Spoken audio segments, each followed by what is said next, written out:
So without further ado, let's step into this panel, and I'm sure it's going to be exciting enough that we'll all be at the edges of our seats trying to participate. In some ways, what we're going to do in this panel is extend the discussions that we've had this morning. So a lot of the discussions this morning are focused on partnerships. I think we all understand that innovation and entrepreneurship do not happen in isolation, and a variety of partnerships are necessary. We've spoken about academic partnerships between different universities and so on. We've also spoken a little bit about academic industry partnerships, at least in terms of bringing industry together to help commercialize ideas. But I think partnerships between academia and industry can go much deeper. There's also a completely new dimension that we haven't really talked about over the last, since last evening, which is the role of the government as a stakeholder in this entire innovation ecosystem, and in what ways the government can partner with academia and with industry, either bilaterally or trilaterally, in order to push the innovation agenda forward. So the focus of this particular session would be is to try to unpack these notions of public-private academic partnerships in innovation, what's possible, what's not. Off the bat, I think we know that partnerships are important, so we don't have to revisit that theme. I think we're also relatively aware about the various ways in which one can partner. I mean, clearly funding is one way in which partnership can work, knowledge transfer, help with commercialization, all of that. But I think what we are really interested in is what could be some of the mechanisms by which you can push these partnerships forward. Because very often there's some kinds of, there's some set of incentives that incentivize people on opposite sides of the partnership to come together. And what are those kinds of incentives in the context of academia, private sector, public sector, which all, by the way, have completely different ways of viewing outcomes that come out of these programs, right? So that is essentially the theme for this session.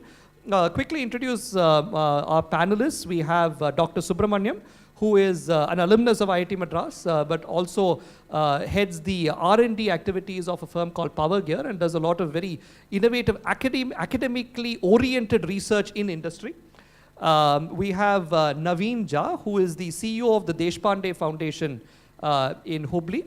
And we have Mr. Krishnan, who is the Principal Secretary with the Government of Tamil Nadu, who currently is Principal Secretary Housing and Urban Development, but in the past has worn several hats that encompass entrepreneurship in the state, including being one of the proponents of something called the Tamil Nadu Innovation Initiative, or TANI. And we'll hopefully hear a little bit about that as well, right? So the ground rules are relatively similar to what we had earlier. I'm going to ask all of my panelists to give a few opening remarks for about 5 minutes or so each. And I will then ask a few questions just to tie some of these threads together, and we'll open it out to the audience. So we should have quite a bit of time for interactive Q&A, discussion, suggestions, and so on. Yeah. So with no further ado, I'll ask Subramanian to kick us off. I will just take 5 minutes of your time to put forth my views on this topic. So research is done at universities, academic institutions. Industry is a receiver of the technology. How many people agree with that? Almost everyone agrees with that, right? So I'm here to dispel that notion, right? I'm here to talk against that in some sense. Not completely against it, but how do we change that notion so that we have a completely different result at the end of the game? I'm a graduate of IIT Madras, and I got my PhD at Cornell in the US, and I was working as a scientist, also in business, worked for McKinsey for some time, worked as a scientist for several years, mostly for GE Research Labs in upstate New York, and essentially spent my entire career in applied industrial R&D, right? And when I say applied, I want to qualify that, because the normal connotation of the word applied is only the D and not the R, right? And I think that's wrong, because when we say applied, what we normally mean is complete research, all the development, and research sometimes at the very fundamental level, where we would be doing research on par with academic institutions. So that in an industrial setting is real R&D, but always at the back of your mind, you have an application in mind, which is where the applied part comes, right? So not only do we worry about the technology, which is very, very important, we worry about things like cost, things like reliability, lifing, a whole host of things which are equally, if not more important. When I say worry about it, what I'm saying is we don't finish the technology and then start thinking about the other aspects, but we think about all of these things in parallel so that the probability of an end product is much higher.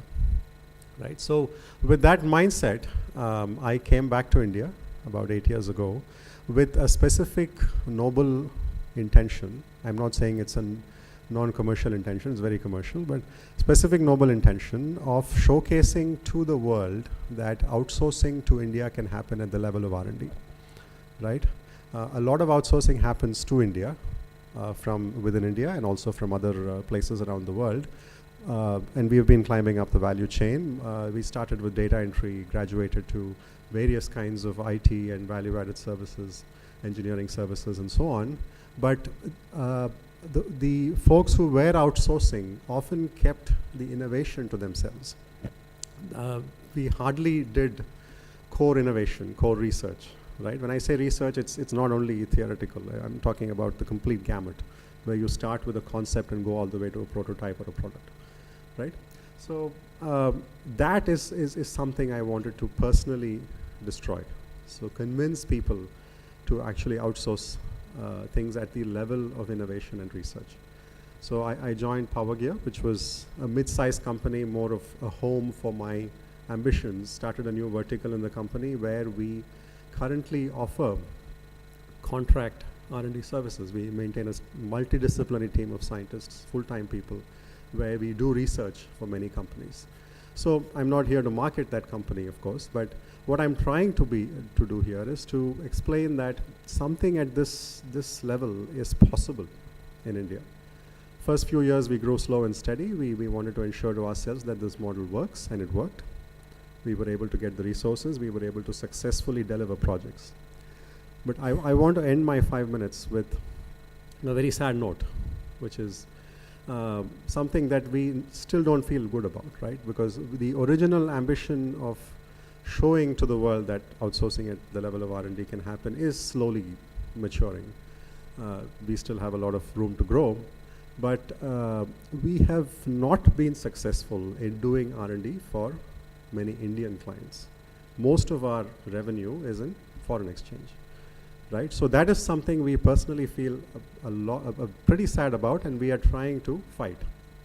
And for many years we've been trying to fight it. And I'm here specifically for that reason, to see how we can collaborate with academic institutions, collaborate with the government.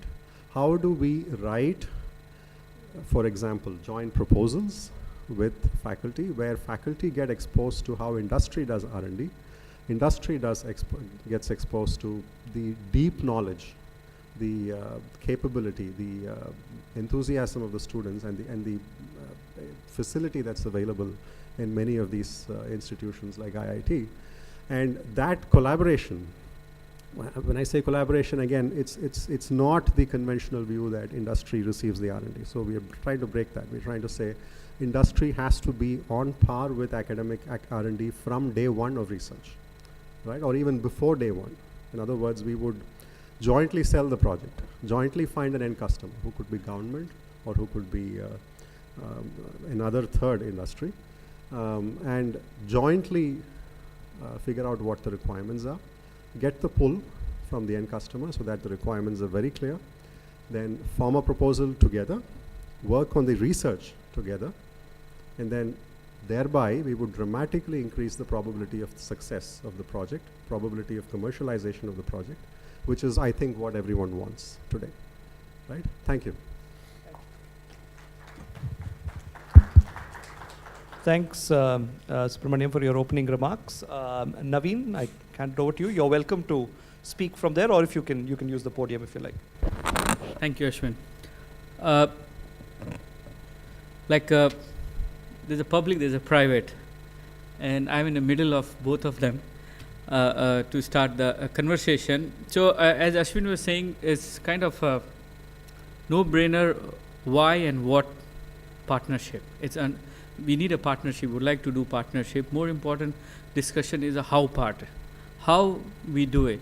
And we have been working basically I'm talking the Indian experience here, what we work in Hubli.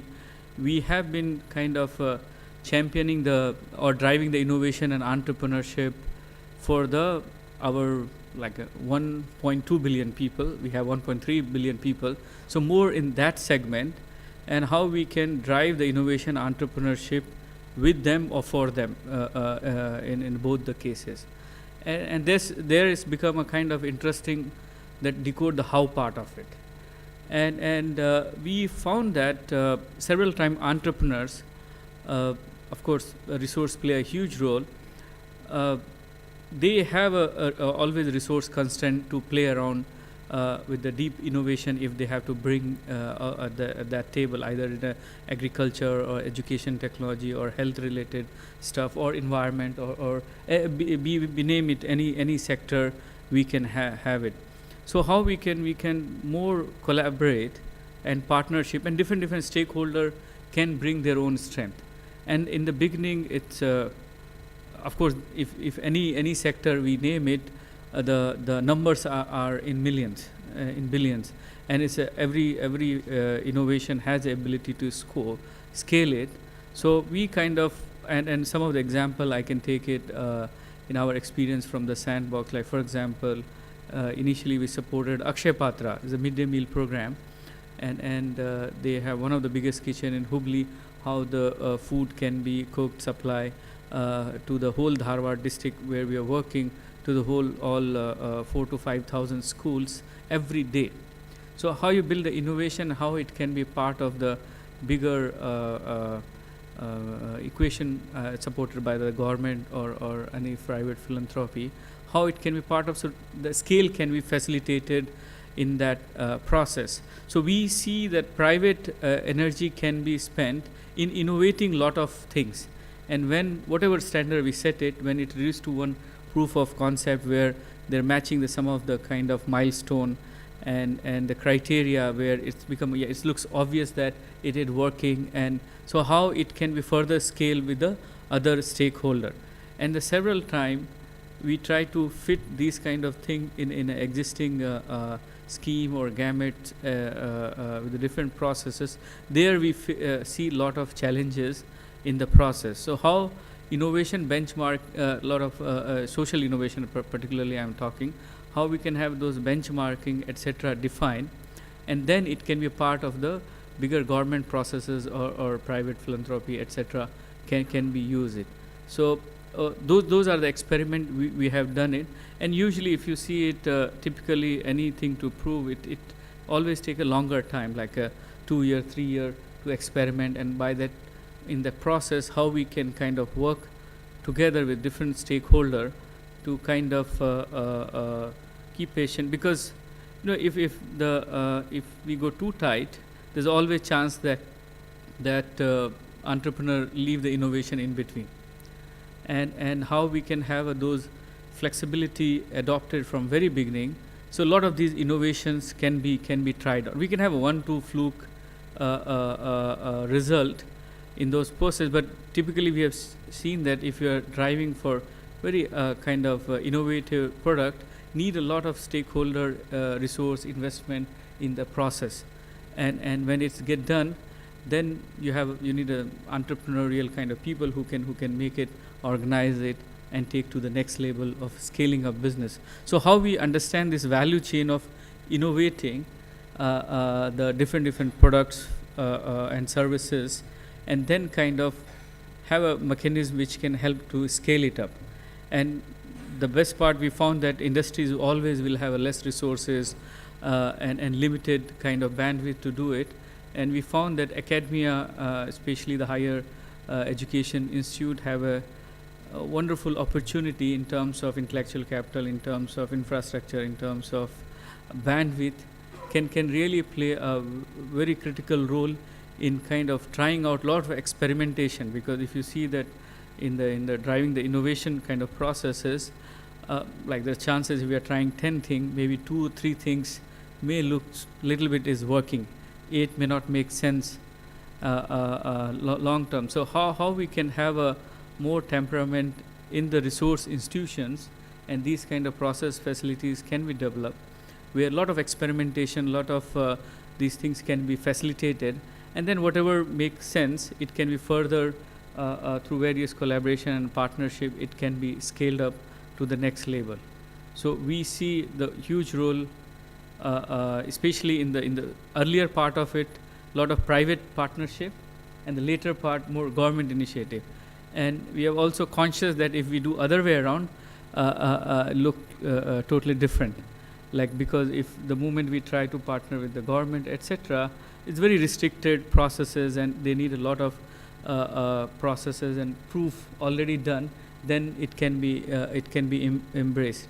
So how we can have an early part, more private energy, get together and experiment, get fail, try again, experiment as much as possible, and once it's reached to the some level, how the government and other big resources can subscribe if it makes sense based on the any criteria set by the institutions meet, and then it can be scaled up to the next level.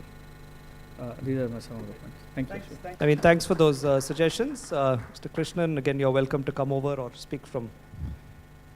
I think it keeps people awake to take the short walk from their chair to the podium. Good afternoon, Ashwin. Good afternoon, fellow panelists and dignitaries here. I think it's less to do with taking the short walk, but more to do with trying to balance on that chair. I think very sensibly they figured that, the audience can fall asleep, you get comfortable chairs, but no way that we can let the panelists fall asleep. We might provide more merriment than we bargained for if we did. But having said that, I think interesting pointers from what the two earlier speakers spoke on this subject. There are three parts to this: public-private partnerships, innovation, and entrepreneurship.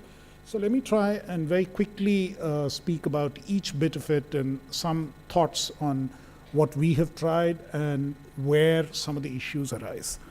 As far as public-private partnerships are concerned, conventionally, we bring everything under public-private partnerships. A Rotary Club taking over and helping with the running of an Anganwadi center is also a public-private partnership. A large project like a highway or a power plant let out on a bid basis, and it comes into public-private partnership.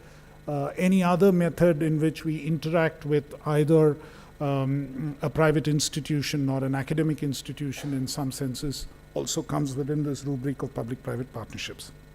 So there was a time when Ashwin and Raghutam and all were part of this exercise where we actually drafted out a set of rules for the government of Tamil Nadu, where we defined for certain purposes what was clearly in our mind public-private partnerships, and it needed to come through a bid process, the same process issue that he talked about. And promptly we had to find ways of bringing in other ways of interacting, which couldn't come under these rules. Because if I had to pick an institution and work with them, and if I had to do a bid each time, it wasn't going to work. If IIT Madras had to partner with me, and every time I had to do a bid to get IIT Madras in, it wasn't going to work. So we had to innovate and try and find other ways of partnering, which we didn't call public-private partnership, but we worked out other mechanisms. For instance, we have a ongoing partnership with IIT Madras. We arm twisted them, we gave them some land, and we said, if we are giving you land, please do research for us for free. They agreed, we'll do research and training for free, but then he came back to me and saying, but you have to meet our other costs, out-of-pocket costs. So we have this agreement going. So even as I came in here, I saw Department of Civil Engineering has a banner up saying that they're doing a program with Twad Board, though it says sponsored by Twad Board, and I made a mental note. I have to go back and ask them whether they're getting it for free or not, but that's another story. That is one part of the story. Similarly, we have, for instance, currently with international institutions, with MIT, the Poverty Action Lab in MIT, Jameel Poverty Action Lab in MIT, we have an MOU going where the simple mechanism is that we pay our costs, we pay all the costs of the research which goes on here in India, and they pay the costs of their international participants. The principal investigators who come from different institutions across the world are paid for by JPAL, and that is an ongoing, that's currently the deepest and most extensive partnership that JPAL has with any government across the world, and is frequently showcased. We are, I think we are into our 16th program, which very appropriately for this afternoon is, the subject is, what happens when the poor are deprived of sleep? and how do you help the poor to sleep better so that their cognitive skills improve and their earning capacity increases. So something which is as innovative as that. So that is the 16th study we've just cleared and we are taking up. But that was, again, an innovative way in which we partnered on a variety of things. On, you know, how does iron and folic acid content increase amongst adolescent girls? On, you know, how do you improve educational outcomes in certain areas? How do you ensure that employers are able to get better value in terms of matching skills? So a range of innovative ideas which needed to be tried, typically through the RCT mechanism, the randomized controlled trial mechanism, which they followed. But that was an innovative partnership which we tried. A similar innovative partnership we have with the Indian Statistical Institute in Calcutta. We have one going right now with the University of Michigan, their SRC, Survey Research Center, on actually doing a Tamil Nadu household panel study to actually survey 15,000 families across Tamil Nadu on a long-term basis. So all of these were innovative partnerships where we worked around the rules to make sure that we didn't go on a bid, and it was all worded as, you know, government is a free entity when it comes to making grants. If I have to buy something, I'm accountable. But if I want to give money as a grant to somebody, it's that much easier. So if I can find a mechanism by which I can make a grant, then there's a way by which I can make it work. So that is as far as the public-private partnerships initiative goes. And innovation, briefly it was mentioned, the Tamil Nadu Innovations Initiative was spoken of. Shiva, who is here, was actually one of the people with whom we ideated on how we should do the Innovations Initiative. Basically the idea was, till that point in time, we used to spend about anywhere between 100 to 150 crores every year on something called new schemes in the budget. And the way we ended up doing it was just distributing it to every department, saying every department got some money. So if you're a big department, you got 5 crores out of this. If you're a small department, you got 50 lakhs or 25 lakhs. So everyone was pushed saying, okay, come up with some ideas. And because everyone had a ceiling and the amount was not too big, after a while, the only thing they came up with is, you know, I want to buy more computers, or I want to buy more cars, or I want to build a small building. There was nothing as an idea or as a new thing which was coming up as part of this. And parallelly, the other thing which was happening was ministers, the political executive, always had this pressure saying, you know, we are coming up before the budget, we are facing the assembly. What do we tell them? What is the new stuff we are doing? And in Tamil, the word is arivippugal. You know, what do I announce? What do I say that I'm doing new? And a number of half-baked ideas started coming into the process where people would just, you know, under the pressure saying, by tomorrow morning, you give me 2 ideas that I can go and tell the assembly. So they would announce, or they would end up with outlandish things which would never get implemented, which were difficult to get implemented. So, which is where this idea of Tani came up, saying that why don't we Tani? It shall be called Tani till the time comes to call it Tani. So, and the idea there was that we pooled this entire money, which we gave out to departments. We said, it's not going to come to you as an allocation anymore. You have to compete and get this money, 150 crores a year. And if we don't have enough good ideas, then you don't get the money this year. We carry over whatever is the balance into subsequent years. And we set up a mechanism of vetting these proposals, pushing them through. Right in the beginning, we said, okay, we'll work with NGOs and in partnership with various government departments, universities, and a whole host of other institutions. We were not very sure whether we wanted the private sector companies or firms on board already, because we felt that it could just swamp the whole thing, and part of the idea being any innovation which improves service delivery by government. That was the basic objective.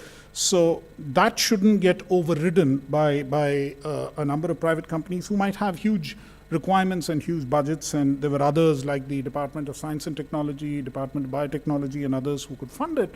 So we didn't want a situation where they took away all the money, and therefore we retained some kind of control, though we left the window open. We said sometime in the future, maybe if GDC has good recommendations to make, then maybe we'll find a way by which we can open it to the private sector as well. So as of now, 150 crores, and it's been 3 years on the move.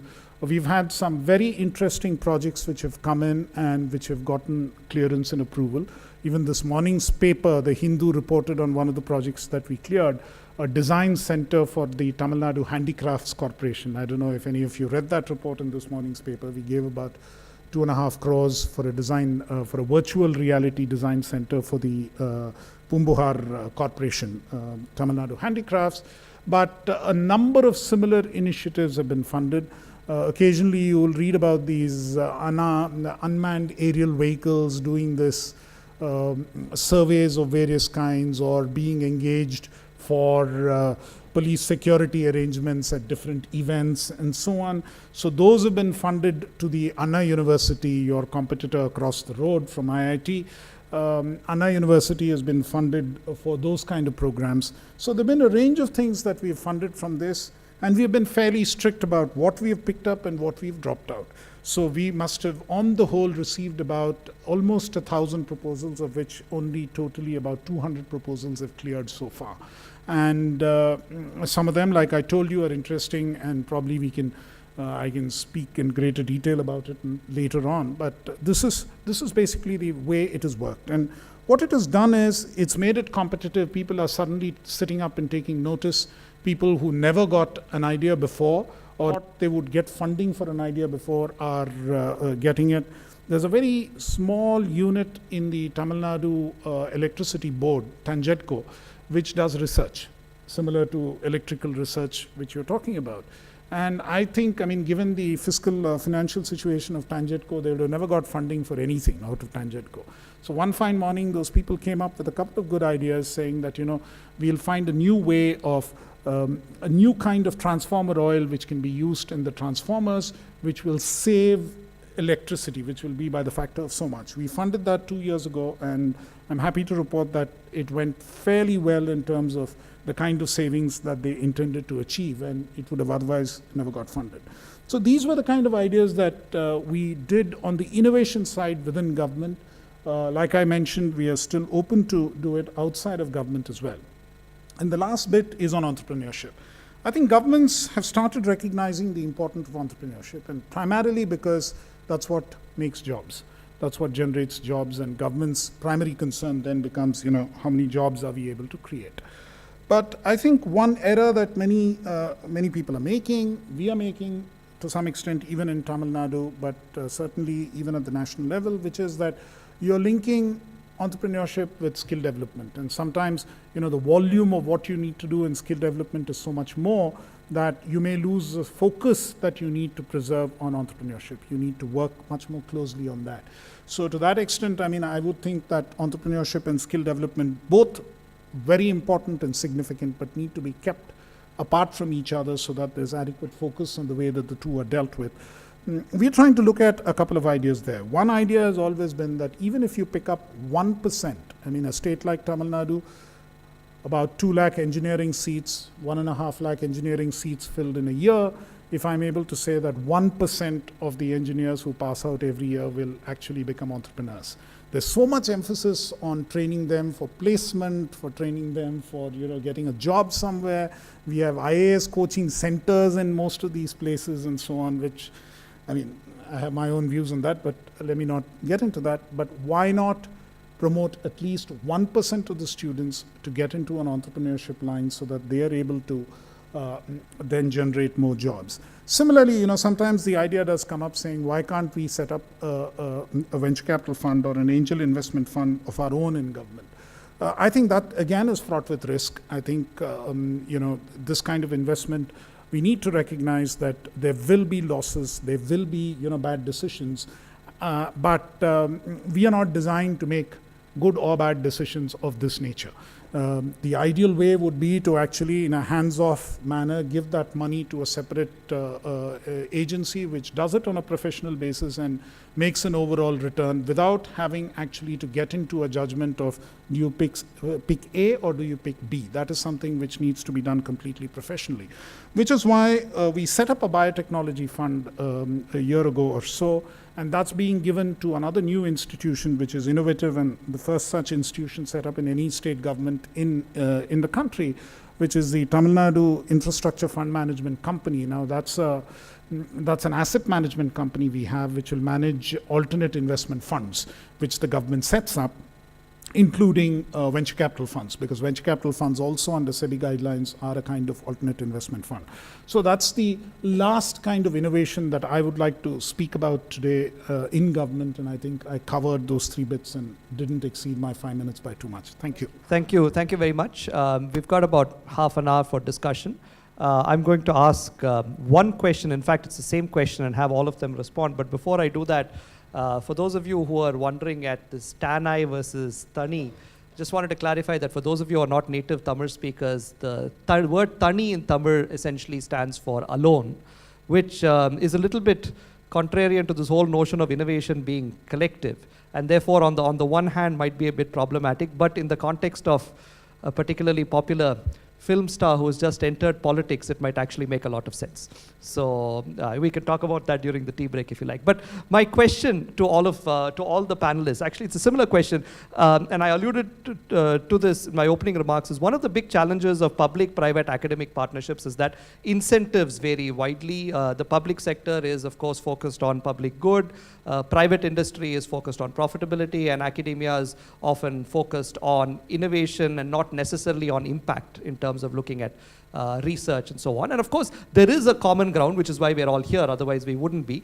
But the main challenge seems to be aligning incentives so that we can actually achieve this common ground. So to each of you, Subramaniam, you were talking about how, the fact that we don't have enough faculty working with industry writing these kinds of collaborative research proposals. So the question there is, what can we do to incentivize that? Naveen, you spoke about the example of Akshaya Patra and the Deshpande Foundation, which is an example of collaboration. But again, perhaps that was because you have a foundation on one side and an NGO on the other, and therefore the incentives are relatively easily aligned. Can this be scaled up? And Mr. Krishnan, again, really liked the Tanai story, is particularly about how it's encouraging people to become innovative within government to think of these ideas.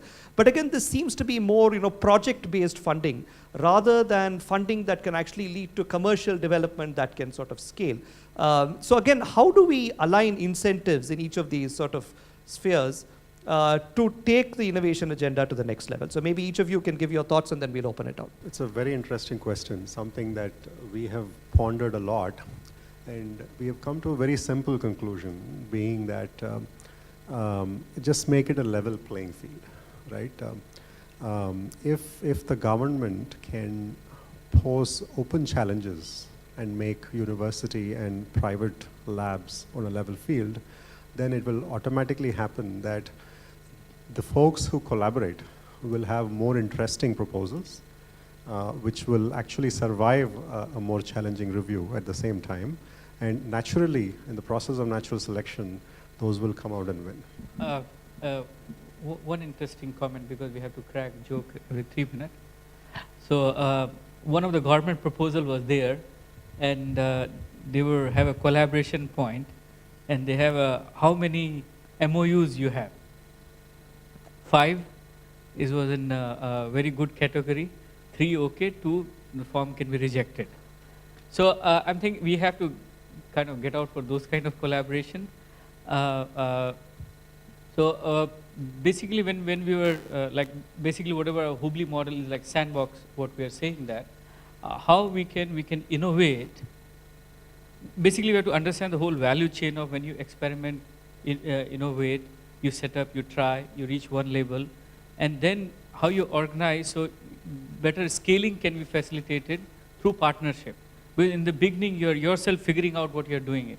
And that time promising the whole world, it looks like a totally different scenario. And when we read all these kind of proposals, we fairly see that it's like most of the time is an over-promise kind of partnership. So how we understand that when we're experimenting, innovating, what are the different risks are involved, and then see that how we can invest. Like when we kind of supported Akshaya Patra, they have from private money, they have demonstrated that whatever centralized midday meal program is, it can be done, distributed, fairly run, all the standard parameters are met, and they were totally ready for the bigger collaboration. Several times collaboration, partnership as a philosophy is a one thing, and the partnership as an approach or action is a totally different thing. So how we can facilitate that part in the process, as you rightly said, different stakeholder has a different motive and incentive why they want to be part of it. But once it is kind of clearly understood, several times clearly articulated, but not sure whether clearly understood in the whole value chain. And how we can, different partner know that where to in and where to exit. Several times in partnership, we don't know where to exit. We all know where to in, and then we drag along. In investment, drag along means something else. In this kind of partnership, drag along is something else. So where to in, where to exit. And at the same time, how we can, also we are kind of now championing or experimenting in the sandbox that you will see multiple player maybe doing the same thing. So how you can have a new word, I'm adding it, collaborative competitiveness. So you collaborate also and compete also for the similar kind of thing. So I think we have a proper understanding, if we have proper understanding where we are in, where we are exiting in the whole process, and what we are expected to do, I think we will have a fair, better, as an approach, not as a philosophy, we all agree that we should be doing, but as an approach, it gets better and better. Now, I'd just like to make two slight differences. I mean, there could be a number of areas where government and both academia and industry do collaborate, and it can also help in innovation, no doubt about that. But you know, Tani's approach fundamentally is about innovating within government and better service delivery. So you're right that it's a project within government. But externally, I think one of the most important things is the level playing field. You know, I think if we are actually able to ensure ease of doing business, that when you actually set up a new business, it's easy to do it. There's a way that you're able to walk through, and if you're a really an entrepreneur and you're just starting up, somebody walks you through all the steps, because government is a complex place, and you know, multiple things happen at multiple levels. So somebody walks you through it and gets it done for you much faster, or in a painless way, and that's available across the board to anybody who's innovating. That in itself, or anybody who's an entrepreneur, that in itself, I think, would improve the overall the space available, or the ecology for the kind of entrepreneurship and innovation that we are seeking to promote. The other area where government can certainly help is, of course, restrictive procurement guidelines. You know, how do you, everything will require saying, because what does government ultimately want? They want a situation where they find that, you know, I'm assured that when I engage somebody to deliver something for me, he has a track record and he has the financial capacity to deliver what he's promised. And is there an alternative mechanism by which the same can be ensured in the case of a startup or an innovation? We had a recent case like that in one of these JPAL engagements that we were having. They wanted to develop some, a kind of a handheld way of collecting data for one of the field surveys. And our procurement entity, which is LCOT, would standard say that you must have 5 years, company should have been in existence for 5 years, should have turnover of so much, should have done this, should have done this. Now, a startup company may not have all of that, and some of them are the best people who are working on this area. So how do you ensure the same thing? So is there something you can tweak, saying, okay, if you have lower years of partnership, but you have, you know, assured commitment of funds from somewhere, which sort of makes sure that you have the financial muscle to deliver, or you have a set of young people, a higher than required human resource potential there. So substitute either the number of years of experience with these factors, so have more flexible guidelines which could achieve the same objectives. So that's something which we managed to do there. So I mean, there has to be a different way in which we think and different way in which we handle that. The best thing is to have clarity in our rule making and make it simple, make it easily understood, and escort those who find it difficult to go through that process. And for the rest, if at all we need to fund or finance, then fund institutions, which is easier on a grant basis, who can promote entrepreneurship at their end. And parallelly, if you're doing actual investment in ventures, then do it through at a hands-off approach so that you're able to handle it better. Thank you. So with that, we'll open it up to the audience for any questions, suggestions, comments. Hi, my name is Visvesh. So, one observation and one feedback what I had. I mean, Tani, I mean, it means aloof. That's a negative connotation, but it also has a positive connotation that, I mean, Tani Varu, when you're standing on your own and doing things, getting things done. It's all about entrepreneurship. So, it has a positive connotation also in addition to a political, which you were mentioning. Second, I have some couple of suggestions for our IAS, Mr. Subramanian, or forgot the name, Krishnan, sir. So one of the thing is, as part of the smart city projects, I mean, one interpretation I could get was there is a lot of funds, but there is not many meaningful projects. So one suggestion I have is in US, all the public libraries are adding what is called becoming a maker space or a tinkerer's lab or a fab lab. So because a common man doesn't have access to these digital manufacturing technologies, and so in US, just like people used to walk into the library, borrow a book, today they can walk into a US public library, they can take membership, they can book, rent 1 hour of the makerspace, they can go with their kids, do some hobby work or craft work or learning by doing or some innovation, so they can build things. So that is one suggestion I have. The public libraries can possibly become maker spaces in Tamil Nadu. The second suggestion I had is like in Ola, you cannot do the next booking unless you give a feedback rating for your previous ride. That is how Ola is ensuring quality of the drivers.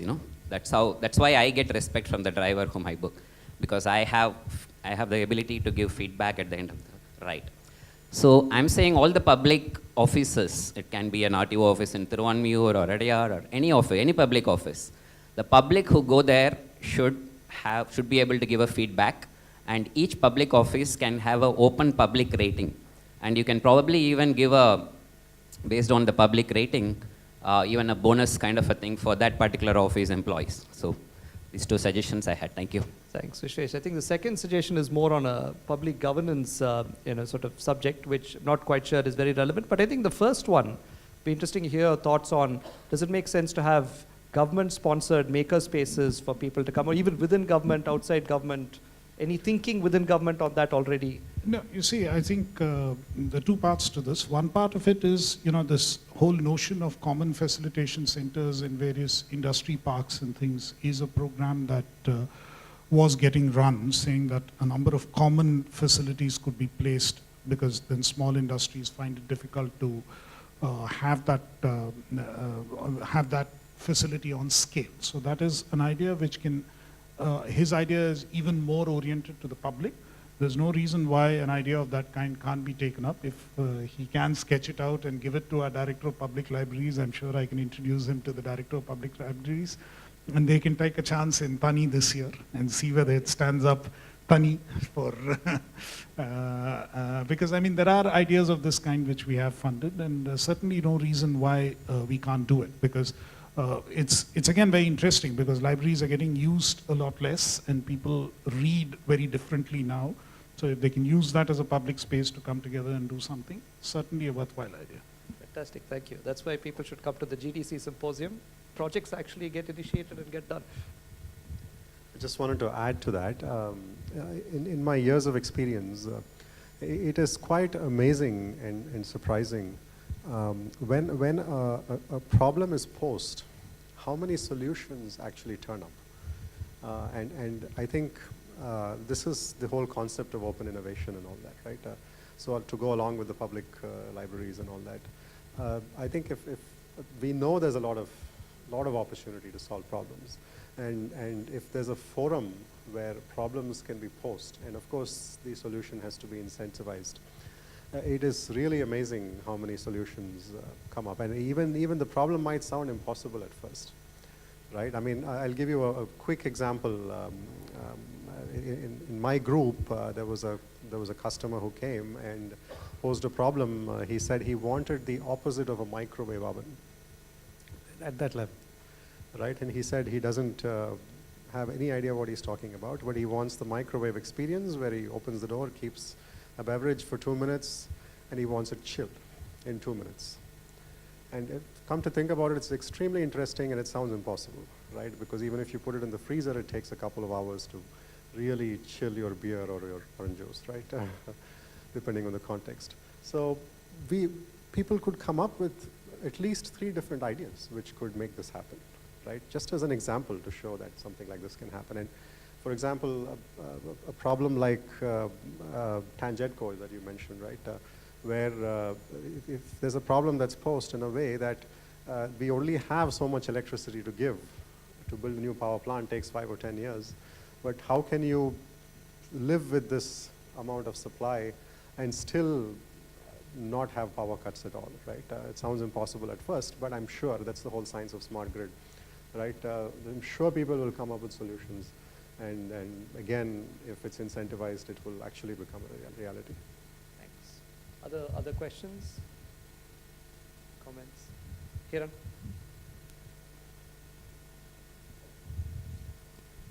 Yeah, again, this is to you, sir. For the startups to commercialize, they need to do pilot scale manufacturing facilities, and usually trying to get approvals like factory approvals and all that for these is a challenge because they have not finalized anything. And how can the government help there? The other one is procurement and all the restrictions around procurement. How can government make it easy for startups to actually be supplied to governments? I think, both the points I kind of answered, that we need probably to rethink. You need to go back to why we have those restrictions or why we have those conditions. And is there a way that we can achieve the intended objective through some other means?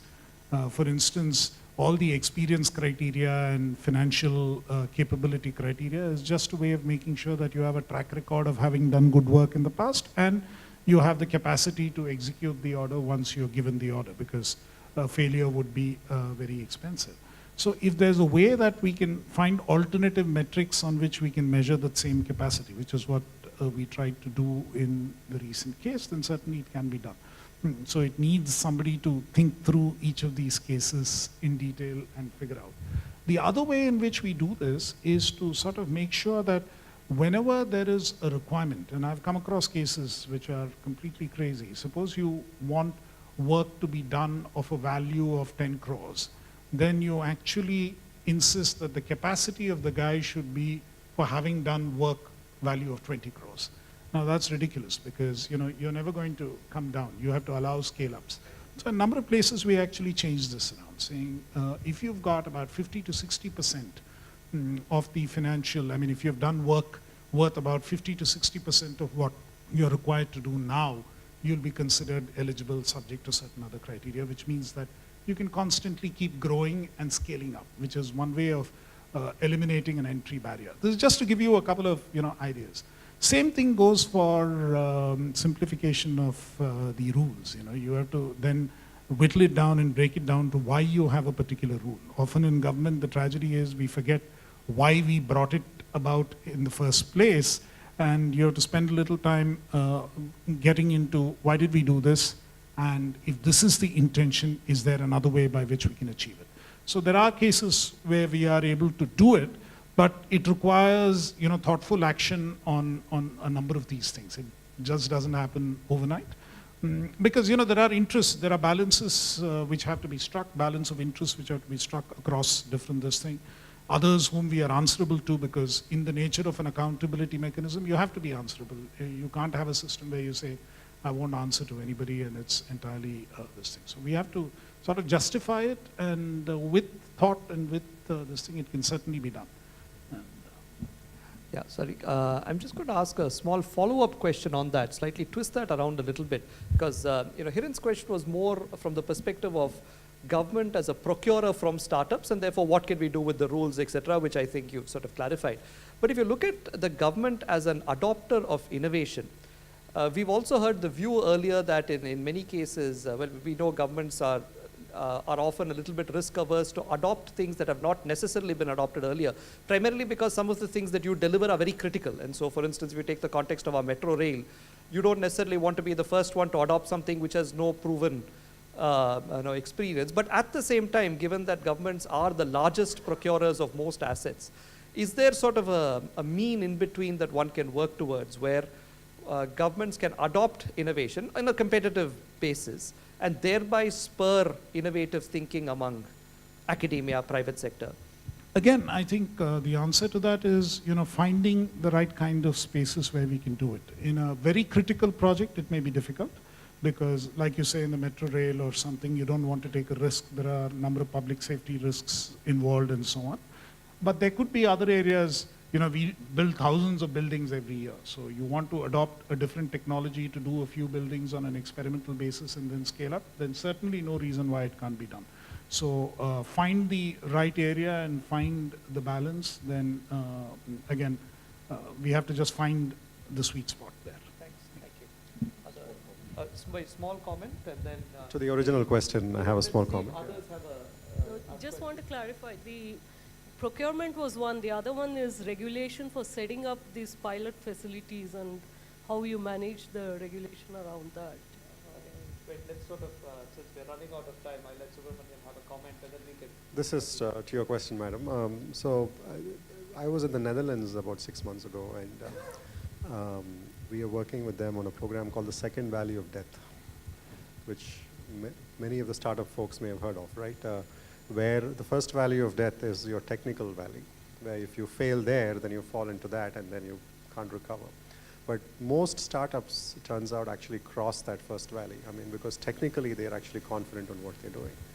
And the second valley of death is when you go into commercialization, which is everything, supply chain development or even supply chain creation sometimes, costing, lifing, everything that is needed to productize the thing, right? So there are programs, unfortunately we're only working with them on this.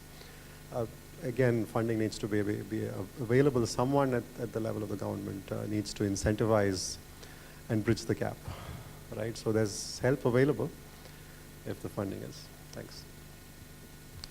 Thanks. We could probably take a couple of questions, I think. Raghu? Yeah, this actually takes off on what Subramanian just now said and maybe even said in the earlier example and to what Krishnan also said. See, I think this slightly complex articulation, let me make it simple. The valley of death, he spoke of at an enterprise level, I talk of at an I level, which is what academic institutions like IITs actually do.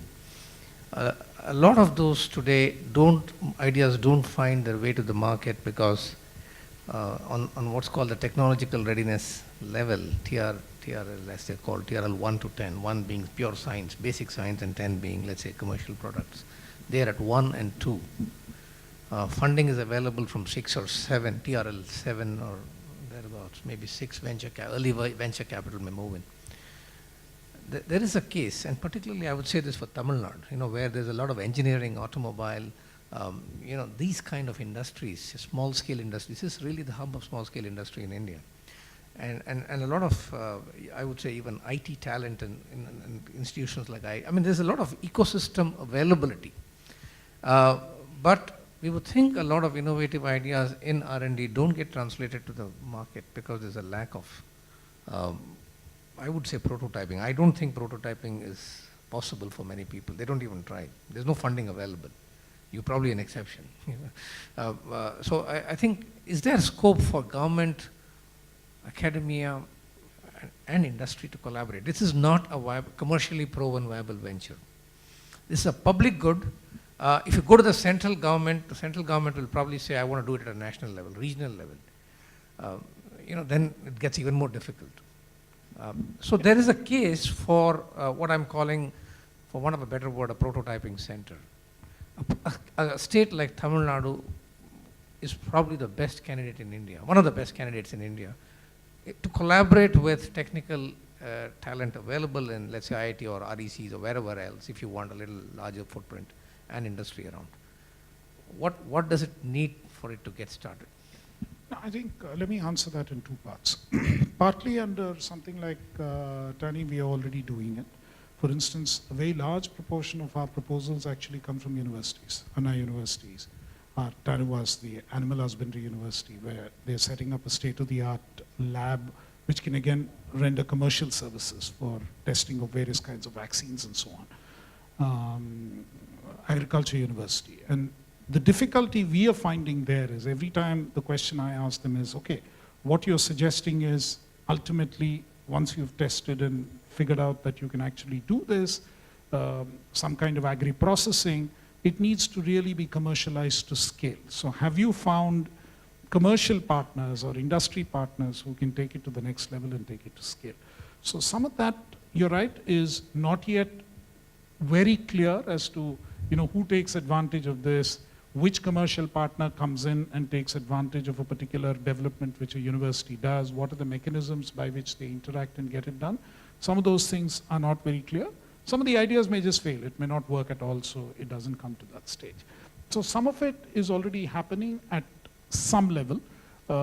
Even there, we struggle with this. We are trying to hit that same sweet spot, somewhere between 1 and 2 and 6 and 7.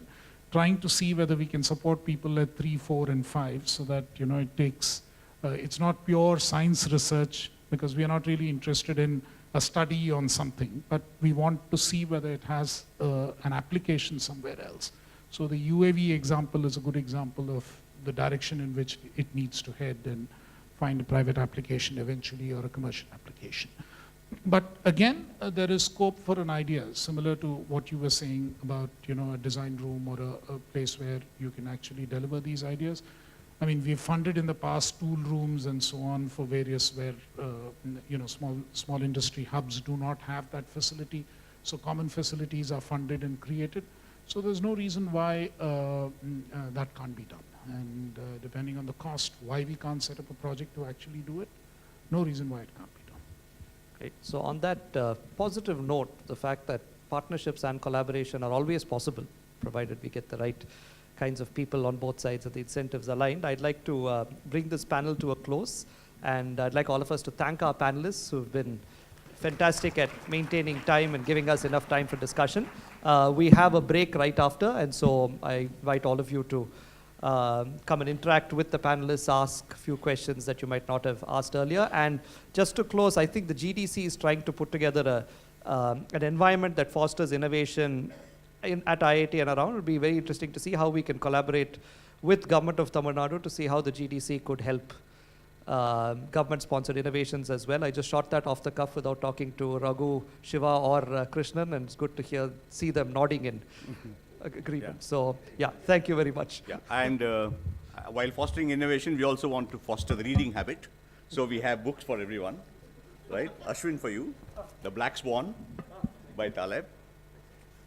Dr. Subramanian, Raj is doing the honors, so thank you, Raj. Subramanian to Kahneman, Thinking Fast and Slow.